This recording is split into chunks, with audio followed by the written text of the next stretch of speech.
नमस्कार दर्शकवृन्द, दिनभरका देश विदेशका प्रमुख खबरहरू समेटिएको नेपाल टाइम्सको टप 50 बुलेटिनमा स्वागत छ।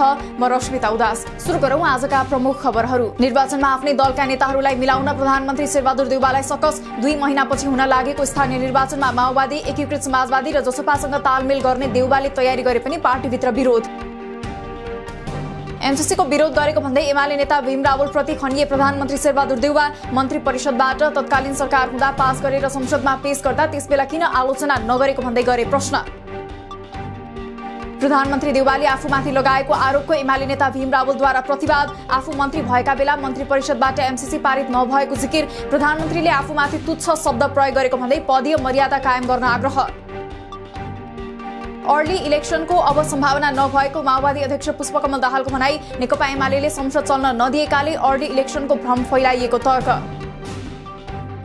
स्थानीय तहको चुनाव आउन 2 महिना बाँकी रहँदा दलहरू चुनाव केन्द्रित अभियानमा जुटे। नेताहरू केही दिनदेखि नै देश दौडाहामा व्यस्त देखिए। निर्वाचन आयोगद्वारा स्थानीय तह चुनावका लागि 79 दललाई मान्यता।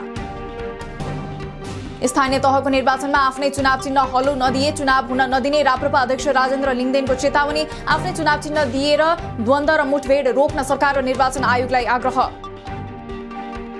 स्थानीय तहको निर्वाचन गराउन 1 लाख म्यादी प्रहरी भर्ना गर्न अर्थ मन्त्रालयको स्वीकृति। 1,18,000 म्यादी प्रस्ताव गरिएको 1 लाखका लागि मात्र आवश्यक बजेट निकासा। चैत 28बाट म्यादी नियुक्त गर्ने प्रहरी प्रधान कार्यालयको तयारी। अर्घाखाँचीमा सत्तारूढ गठबन्धनमा रहेका 5 दलद्वारा 30 वैशाखमा हुने आगामी निर्वाचनमा तालमेलको घोषणा। एमाले अन्य दललाई मानमर्दन गरेर दम्भ र अहंकार प्रदर्शन गरेकाले गठबन्धनलाई चुनावसम्म कायम गर्नुपर्रेको उल्लेख। बीपी कोइरालाको राजनीतिक जीवनीमा आधारित राजद्रोही राजनेता वृत्तचित्र प्रदर्शन। राष्ट्रियतामा खतरा बढिरहेका बेला नेपालका लोकतान्त्रिक राजनीतिक शक्तिबीच एकताको बोध गरी बीपीको निर्णय लोकतन्त्रका लागि साहसिक कदम भएको पूर्व प्रधानमन्त्री झलनाथ खनालको प्रतिक्रिया। स्थानीय तह निर्वाचनको कार्ययोजना तय गर्न पार्टी केन्द्रीय कमिटिको बैठक बोलाउने एमालेको तयारी। भोलि मंगलबार अपराह्न 3 बजे पार्टी केन्द्रीय सचिवालयको बैठक आह्वान। जसपाले टुङ्गो लगायो स्थानीय तह निर्वाचनमा उम्मेद्वारको योग्यता र छनौट। उम्मेद्वारको योग्यता सम्बन्धी 7 बुँदे मापदण्डमा उम्मेद्वार पार्टीको सिद्धान्त, नीति, उद्देश्य, कार्यक्रम र पार्टीको एकत्वलाई आत्मसात गर्ने हुनुपर्नेमा जोड। स्थानीय तहमा पार्टीलाई प्रभावकारी बनाउन महत्वपूर्ण भूमिका खेल्न नेता तथा कार्यकर्तालाई जसपा नेपालका अध्यक्ष उपेन्द्र यादवको निर्देशन। गाउँ, नगर, वडा लगायतका पार्टीका विभिन्न तहसँग समन्वय गरेर पार्टीलाई अझै प्रभावकारी बनाउनु पर्नेमा जोड। जसपाद्वारा प्रदीप यादवलाई गरिएको अनुशासनको कारबाही फिर्ता। फागुन 13 गतेदेखि बसेको केन्द्रीय कार्यकारिणी समितिको बैठकले यादव विरुद्धको कारबाही फिर्ता लिने निर्णय गरेको जसपा केन्द्रीय कार्यालय प्रमुख प्रकाश अधिकारीको भनाई। सर्वोच्चको न्यायाधीशमा प्रस्तावित तिल प्रसाद श्रेष्ठ विरुद्ध उजुरी दिन संसदीय सुनवाई समितिको आह्वान। 10 दिनभित्र उजुरी दर्ता गर्न सकिने र त्यसपछि समितिको बैठकमा सुनवाईको काम प्रारम्भ हुने। भारतले नवलपरासी स्थित 10 गजा नजिकै एकतर्फी रूपमा ड्याम सहितको सडक निर्माण गर्दै उक्त सडक निर्माण नरोकिए पश्चिम नवलपरासीको धेरै गाउँपालिकाका बस्ती डुबानमा पर्ने जोखिम। चीनिया विदेश मन्त्री वाङ यी चैतको दोस्रो हप्ता नेपाल भ्रमणमा आउँदै नेपाल भ्रमणमा बीआरआई सम्झौतालाई अगाडि बढाउने विषयमा छलफल केन्द्रित हुने परराष्ट्र मन्त्रालयको भनाई। भिजिट भिजामा खाडी मुलुक गएर अलपत्र परेका नेपालीहरूको पछिल्लो अवस्था बुझ्न प्रहरी सहितको टोली लिएर श्रम मन्त्री कृष्णकुमार श्रेष्ठ दुबई, कतार र सेसल्स जाँदै। मन्त्री श्रेष्ठले त्यहाँका उच्चपदस्थ अधिकारी र नेपाली श्रमिकहरूसँग छलफल गर्ने। सुदूरपश्चिम प्रदेश सरकारमा कांग्रेस सहभागी हुने विषयमा सत्ता गठबन्धनमा छलफल भइरहेको माओवादी अध्यक्ष प्रचण्डको भनाई। कांग्रेसलाई सहभागी गराउन बढी मन्त्रालय पाएको एकीकृत समाजवादीलाई पार्टी त्याग गर्न भनिएको पनि दाबी। विवाद र चर्चा बटुलिएको गायक प्रकाश सपुतको गीतको विषयलाई लिएर धेरै आवेगमा नआउन माओवादी अध्यक्ष प्रचण्डको सुझाव। माओवादी जनयुद्धका थुप्रै आयामहरू भएकाले त्यसलाई एउटै पाटोबाट मात्र हेरे गलत हुने तर्क। आफ्नो नयाँ गीत पीरलाई राजनीतिकरण नगर्न गायक प्रकाश सपुतको आग्रह। भिडियोको केही दृश्यले कसैको आत्मसम्मानमा चोट पुगेमा मागे माफी। आफूले देखेका र संगत गरेका व्यक्तिहरूलाई नै आधार बनाएर भिडियो बनाएको प्रस्तुति। जसपामा आफूमाथि दुर्व्यवहार हुने गरेकाले एमालेमा प्रवेश गरेको वीरगञ्जका मेयर विजय सरावगीको स्पष्टोक्ति। विगतमा 2 पटक राजीनामा दिएको भए पनि अध्यक्ष यादवले रोकेको तथा आफूलाई सामाजिक रूपमा मानमर्दन गर्ने काम नरोकिएकोले आफूले नयाँ पार्टी रोज्नु परेको तर्क। भोलि मंगलबारदेखि सवारी चालक अनुमति पत्र लाइसेन्सका लागि नयाँ आवेदन अनिश्चितकालका लागि बन्द हुने। अहिलेसम्म परेका आवेदनको टुङ्गो लगाउनु पर्ने भएकाले अनलाइन आवेदन बन्द गर्न लागेको विभागको भनाई। नेपालमा आज 5400 बढीमा गरिएको परीक्षणमा थप 58 जनामा कोरोना पुष्टि। आजै 148 जना संक्रमण मुक्त भए। आज पनि मृत्यु शून्य। हाल देशभर 4819 जना सक्रिय संक्रमित। आज 92048 जनाले लगाए कोभिड खोप।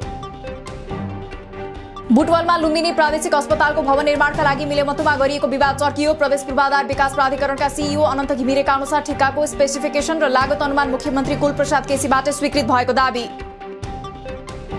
सुपारी, केराउ, छोकडा, मरिच जस्ता वस्तु आयातमा खुलाइएको कोटा खारेज गर्न राष्ट्रिय उपभोक्ता मञ्च नेपालको माग। प्रधानमन्त्री कार्यालय र संसदीय संरक्षण समितिमा ती वस्तुको आयात रोक्न माग गर्दै उजुरी पेश।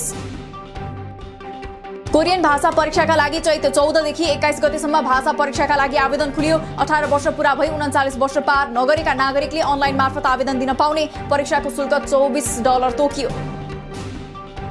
सिन्धुलीमा जन्ती सवार टिप्पर दुर्घटना हुँदा 2 जनाको मृत्यु, 24 जना घाइते, 4 जनाको अवस्था गम्भीर। उदयपुरको कटारीका 19 वर्षीय दिपेन्द्र कुमार र 24 वर्षीय अजय दनुवारको उपचारको क्रममा सिन्धुलीमा मृत्यु भएको प्रहरीको भनाई। सङ्खुवासभामा बस दुर्घटनामा परि 15 जनाको मृत्यु भएको घटनामा मादी नगरपालिकाले मृतकको परिवारलाई 1 लाख रुपैयाँ दिने, घाइतेहरूलाई 50,000 रुपैयाँ समेत दिने नगरपालिकाको निर्णय। नक्कली कागजात बनाई ठगी गरेको आरोपमा पूर्वपक्षका लागि कारागार चलान भएका शिवम भिरामुथु दिल्ली बजार कारागारमा। ठगी मुद्दामा भिरामुथुकी श्रीमतीको नाममा पक्राउ पूर्जी जारी भए पनि उनी भने अझै फरार। लुम्बिनी प्रदेश स्तरीय पीडित राहत कोष स्थापना गर्न उच्च अदालत तुलसीपुरको आदेश। हाड नातामा करणी मुद्दाका पीडितलाई अदालतको फैसलाले निर्धारण गरे बमोजिमको क्षतिपूर्ति छिटो उपलब्ध गराउन छुट्टै प्रदेश स्तरीय पीडित राहत कोष स्थापना गर्न प्रदेश सरकारका नाममा निर्देशन जारी। नेपालको दोस्रो अन्तर्राष्ट्रिय विमानस्थल गौतम बुद्ध अन्तर्राष्ट्रिय विमानस्थलबाट 2 जेठदेखि दैनिक 1 उडान हुने निश्चित। साताको 7 उडान गर्ने गरी कुवेतको जजिरा एयरवेजद्वारा प्राधिकरणमा निवेदन पेश। राष्ट्रिय गौरवको आयोजनाका रूपमा रहेको नारायणगढ बुटवल सडक खण्ड विस्तारको कामले अझै गति लिन सकेन। हालसम्म लक्ष्य अनुसार 90% काम सम्पन्न गर्नुपर्ने भए पनि 12.44% मात्र काम सम्पन्न।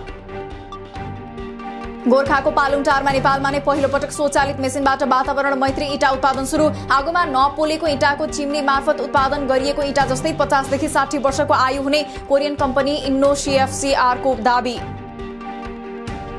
रुस र युक्रेन बीच जारी युद्धको बाछिटाले नेपालको अर्थतन्त्रमा पनि सङ्कट आउने आकलनलाई यहाँको पर्वतीय पर्यटनमा बढेको जोखिमले पनि साथ दिँदै महामारीका कारण 2 वर्ष थलिएर उठ्ने कसरत गरिरहेको पर्यटन व्यवसायमा युद्धको प्रभाव नराम्रोसँग परेको पर्यटन व्यवसायीहरूको गुनासो। देशको अर्थतन्त्र जलविद्युतको केन्द्रमा रहेको ऊर्जा मन्त्री पम्फा भुसालको भनाई। सरकारले सन् 2028 सम्ममा 15,000 मेगावाट बिजुली उत्पादन गर्ने लक्ष्यका साथ काम गरिरहेको दावी। जलविद्युत आयोजनाहरू गुणस्तरीय र दिगो हुनुपर्नेमा जोड।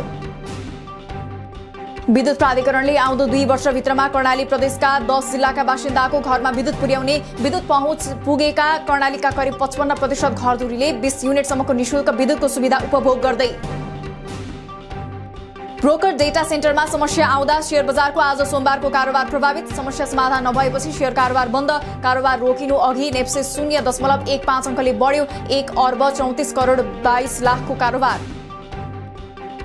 सुनको भाव आज तोलामा 500 रुपियाँले घटेर प्रति तोला 1,02,300 रुपियाँमा झरेको सुनचाँदी व्यवसायी महासंघ भनाई। चाँदीको भाव पनि तोलामा 10 रुपियाँले घटेर तोलाको 1,415 रुपियाँ कायम।